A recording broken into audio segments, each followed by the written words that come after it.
My name is Onyinye Onyemenem. I'm the sixth child of Michael and Dorothy Ebo. I work as a marketing professional.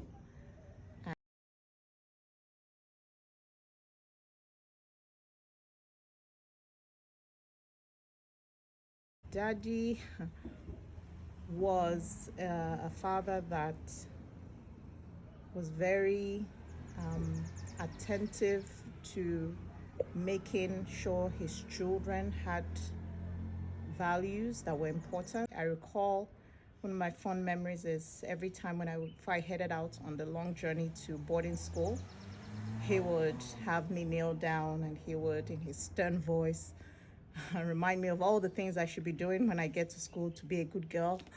And he would pray for me and put the sign of cross.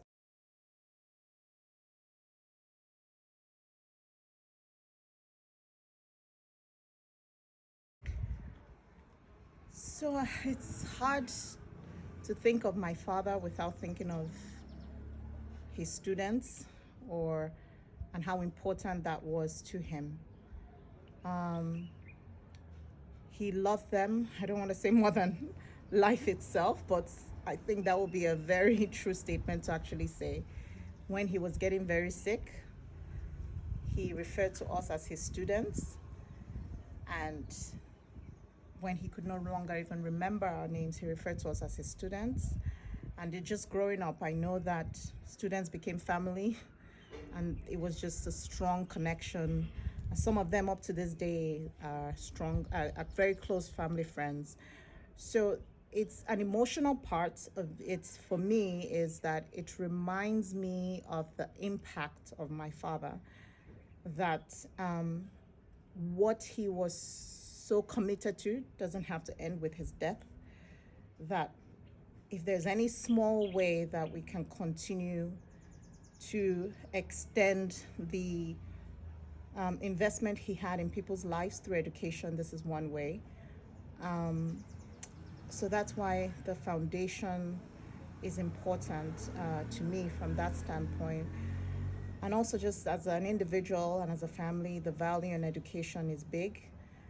And this is one way to be able to impact lives through education at a greater scale.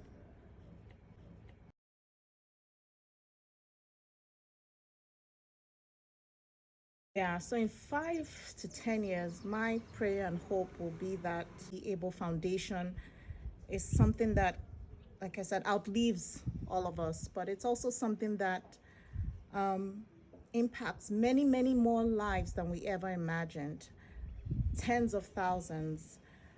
I truly hope that the foundation extends beyond even the dreams that I have, and that my children can speak about it and feel very proud that they are part of something like this.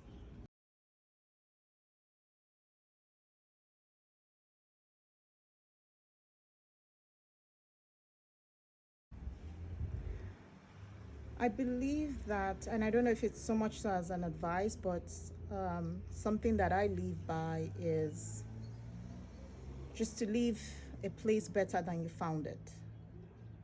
And and in general, I think charity is one way where we're able to look beyond self and think outwardly of the needs that others are having, but not just stopping and recognizing those needs, but it takes a village. But joining, be it MCEF, we certainly would hope many come alongside us, but in whichever way, shape, or form, an advice, or I would say, I think something that is good for all of us is what can we do to address the need that tugs at our hearts. In this case, for us, it's education for the less privileged. Whatever that need is that tugs at your heart that you observe, taking that from just an observation to an action, because it could make all the world of a difference to one person. And then to you, it may just be a token, but to one person, it could be the whole world. It could really rewrite their story. So I would say that's a plea for life in general. That's an advice for life in general. But for MCF, I would ask to kindly support us in any way, which way you can.